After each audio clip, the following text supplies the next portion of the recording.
Firefight in Mogadishu, at least 12 killed as Somali troops and gunmen battle it out in the heart of the capital.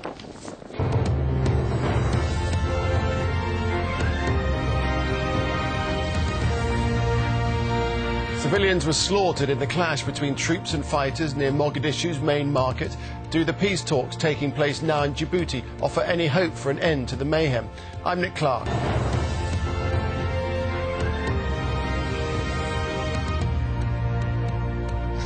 Fierce fighting has broken out in the Somali capital, leaving at least 12 people dead. Somali troops, backed by Ethiopian forces, were attempting to raid the Bakara market, which the government calls a guerrilla stronghold and which is notorious for its open-air arms bazaar. Well, the soldiers were confronted by fighters from the Union of Islamic Courts, who fired rockets and mortar rounds. The clashes come as yet another blow to stalled peace talks in Djibouti. Charles Stratford has more.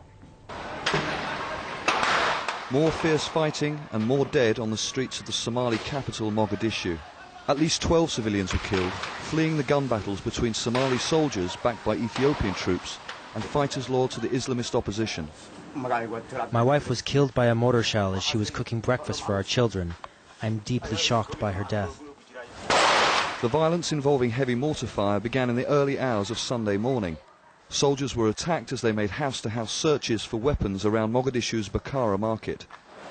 The searches break a 3-month-old agreement in which the interim government agreed to withdraw its soldiers, and traders in the area said they would stop fighters using the market as a base.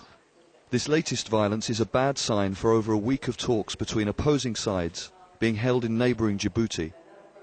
The bloodshed comes on a day when representatives of the interim government and opposition groups under the name the Re-Liberation of Somalia said they were close to an agreement.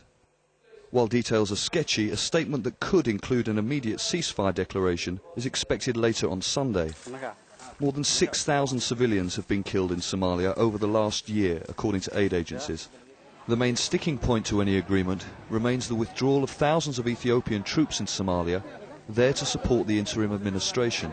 They made other agreements, such as the withdrawal of other troops, such as peacekeeping forces in UN coming to Somalia, such as humanitarian agencies to be allowed freely so they can reach people who are desperately in need. They agreed to ceasefire. So the only sticking point is the withdrawal of Ethiopia. The country's interim president, Abdullahi Yusuf Ahmed, has in the past said such a pullout would require the deployment of UN troops as a safety valve.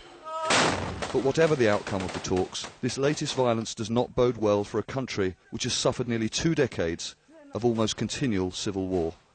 Charles Stratford, Aljazeera. Well, Somalia is considered a failed state, so how did it get into this mess? Well, the country has been in anarchy since warlords overthrew dictator Mohammed in 1991 and then turned on one another.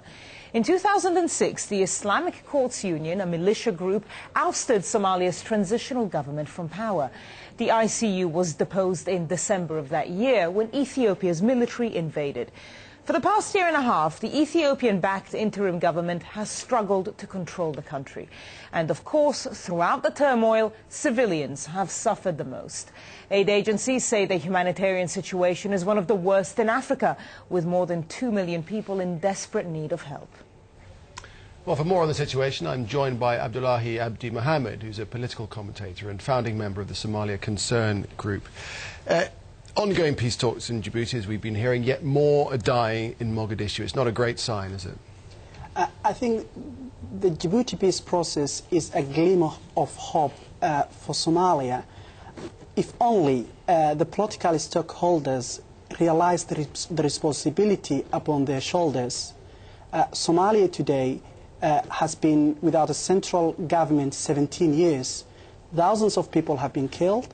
And it is the responsibility of these two groups to realize how important it is to sign an agreement that is possible at the end to finish this fighting. And what about the chances of that agreement? There's some talk of an immediate ceasefire announcement. The chance is very high, but it's only if the two sides are not disingenuous about this peace process, because there is a very strong and very commendable United Nations representative in Somalia, Mr. Ahmed, who is doing really very hard in order to succeed this conference. On the other side, the Somali civil society, and specifically the women, have tried a lot to pressurize these two groups to sign an agreement.